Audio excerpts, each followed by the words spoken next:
Guys यार, ये है हमारे पास MCB और ये है हमारे पास RCCB। आज के इस वीडियो में हम MCB प्लस RCCB दोनों का कनेक्शन बताने वाले हैं, वो भी एक साथ। और इस कनेक्शन को करने के बाद आपका घर प्रोटेक्शन से भर जाएगा, क्योंकि आपका घर short circuit, electrical shock, overloading and leakage current जैसे हजार्डस इलेक्ट्रिकल फॉल्ट से मुक्त होने वाला है। और सबसे अच्छी बात यह है कि इस सेटअप को करने के बाद आपके घर में अर्थिंग लगवाने की ज़रूरत भी नहीं पड़ेगी, जिससे आपका अर्थिंग कॉस्ट भी बचेगा और अर्थिंग से बेहतर परफॉर्मेंस भी मिलेगी। हालांकि एक्स्ट्रा सेफ्टी के लिए आप अर्थिंग लगवा भी सकते हो, पर RCCB से आपका काम चल जाएगा। तो फ्रेंड्स, वीडियो स्टार्ट करने से पहले चलिए MCB और RCCB दोनों का हम फंक्शन आपको शॉर्ट में बता देते हैं। गाइज, MCB जो होता है वो हमें शॉर्ट सर्किट एंड ओवरलोडिंग से प्रोटेक्शन देता है, और RCCB जो हमारा होता है वो electrical shock and earth leakage से प्रोटेक्शन देता है। और इनका एक साथ सेटअप हमें इन चारों चीज़ों से पूरी तरह प्रोटेक्शन दे देता है। चलिए, ये सारी कहानी बताने के बाद अब हम दोनों के कनेक्शन के बारे में आपको बताते हैं। सबसे पहले, बहुत लोगों को MCB और RCCB के इनपुट और आउटपुट को लेकर बहुत डाउट रहता है, तो चलिए हम इस डाउट को क्लियर करते हैं। तो गाइस यार, MCB और RCCB दो टाइप के आते हैं, एक यूनी डायरेक्शनल टाइप की आती है और दूसरी बाई डायरेक्शनल टाइप की। यूनी डायरेक्शनल MCB या RCCB में इनपुट एंड आउटपुट ऊपर लगाना है या फिर नीचे लगाना है वो इंडिकेट किया रहता है, लेकिन बाई डायरेक्शनल MCB में आप अपने मन से ऊपर की तरफ भी सप्लाई दे सकते हो और नीचे की तरफ भी सप्लाई दे सकते हो, ये आपके ऊपर डिपेंड करता है। तो बाई डायरेक्शनल टाइप की MCB में आप लोड और कनेक्शन ऊपर नीचे कर सकते हो, वो भी अपने ज़रूरत के हिसाब से। पर यूनी डायरेक्शनल MCB में आपको ध्यान देना पड़ेगा, वरना आपकी MCB सही से काम नहीं करेगी। तो गाइज, इन दोनों को पहचानना बेहद ही आसान है। यूनी डायरेक्शनल MCB या RCCB के साइड में टर्मिनल के पास साफ साफ इंडिकेट किया रहता है कि किस तरफ आपको लोड कनेक्ट करना है और किस तरफ आपको सप्लाई देना है। पर बाई डायरेक्शनल में ऐसा कुछ भी नहीं लिखा रहता है। जैसा कि आप स्क्रीन पर MCB और RCCB देख सकते हैं, ये हमारा बाई डायरेक्शनल है,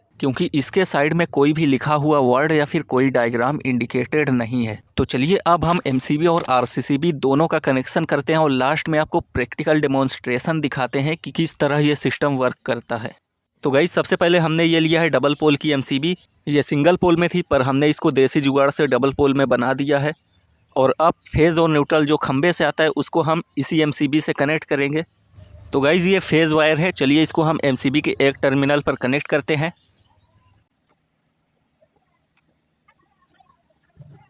और अब ये हमारे पास न्यूट्रल वायर, इसको हम MCB के दूसरे टर्मिनल पर कनेक्ट करेंगे। तो गाइस, फाइनली हमारा neutral and phase wire MCB के थ्रू कनेक्ट हो गया है। अब चलिए आगे का सर्किट आपको हम बताते हैं। तो MCB के बाद अब हम कनेक्ट करेंगे RCCB। ये एक बाई डायरेक्शनल RCCB है, तो आप सप्लाई और लोड किसी भी साइड कनेक्ट कर सकते हैं। और MCB और RCCB को आपस में कनेक्ट करने के लिए हमने कुछ इस तरह का जुगाड़ बनाया है। इस तरह का जुगाड़ बनाने के लिए आप कुछ इस तरह के केबल का इस्तेमाल कर सकते हैं। तो चलिए गाइस, MCB और RCCB को आपस में कनेक्ट करते हैं और उसके बाद आपको आगे का सर्किट बताते हैं। तो सबसे पहले ये जो रेड वाला वायर है, इसके थ्रू हम MCB और RCCB को फेज़ वायर से कनेक्ट करेंगे। MCB का जो फेज़ आउटपुट है उसको RCCB के फेज़ इनपुट में हमको कनेक्ट करना है। सेम एस MCB का जो न्यूट्रल आउटपुट है उसको RCCB के न्यूट्रल इनपुट से कनेक्ट करेंगे।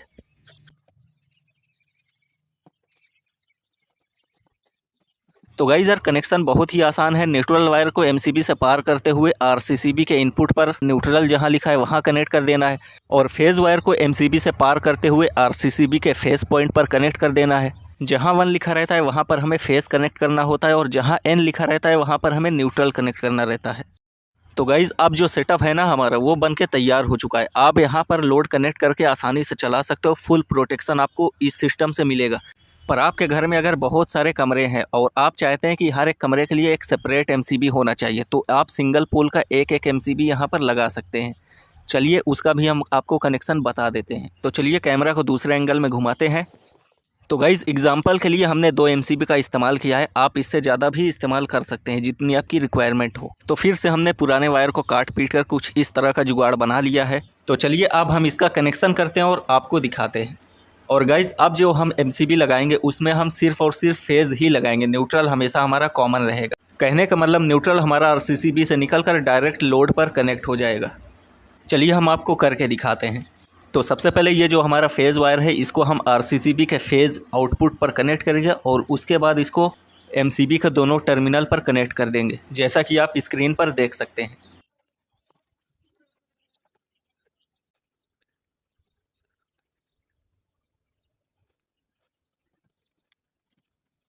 तो गाइस फेज वायर हमारा एमसीबी में कनेक्ट हो चुका है। अब हम आरसीसीबी का न्यूट्रल वायर डायरेक्ट कॉमन देंगे।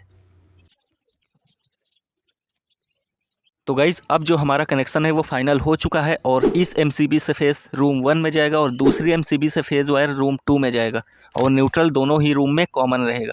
न्यूट्रल को आप किसी भी कनेक्टर से कनेक्ट कर सकते हैं और गाइज आप चाहे जितनी भी एमसीबी लगा ले, सभी कमरों के लिए ये न्यूट्रल वायर कॉमन ही रहेगा। चलिए अब हम एमसीबी में वायर लगाते हैं और उसके बाद आपको इसका टेस्ट करके दिखाते हैं।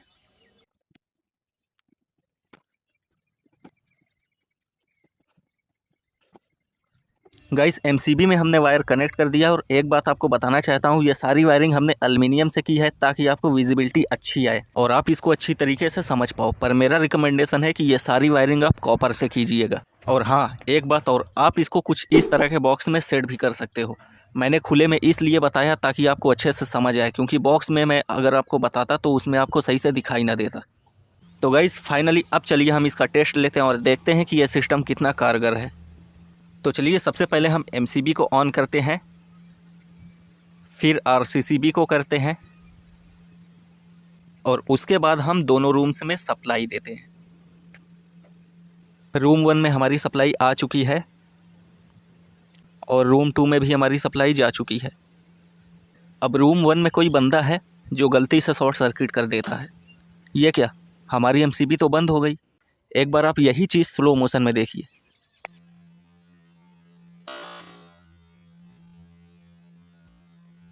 तो गाइज आप लोगों ने देखा, जब रूम 1 में शॉर्ट सर्किट हुई तो रूम 1 के एमसीबी ने सप्लाई को बंद करके सर्किट को बचा लिया। अब आपके मन में डाउट होगा कि ये वाली एमसीबी ट्रिप क्यों नहीं हुई, तो चलिए हम आपको एक्सप्लेन करते हैं। तो गाइज जो एमसीबी ट्रिप हो गई वो थी 6 एम्पेयर की और जो एमसीबी ट्रिप नहीं हुई वो थी 16 एम्पेयर की। तो जब शॉर्ट सर्किट हुआ, इससे पहले कि 16 एम्पेयर का करंट सर्किट से फ्लो होता, उससे पहले 6 एम्पेयर फ्लो हुआ और 6 एम्पेयर के एमसीबी ने उसे तुरंत ही डिटेक्ट करके सप्लाई को बंद कर दिया। और जब 16 एम्पेयर का करंट फ्लो हुआ ही नहीं तो 16 एम्पेयर की एमसीबी कैसे ट्रिप हो सकती है। अगर आपको अभी भी विश्वास ना हो और आपको लग रहा होगा कि ये एमसीबी खराब है, तो चलिए हम इसको भी ट्रिप करके दिखाते हैं। देखिए एमसीबी बंद हो गई। स्लो मोशन में भी आपको दिखाते हैं।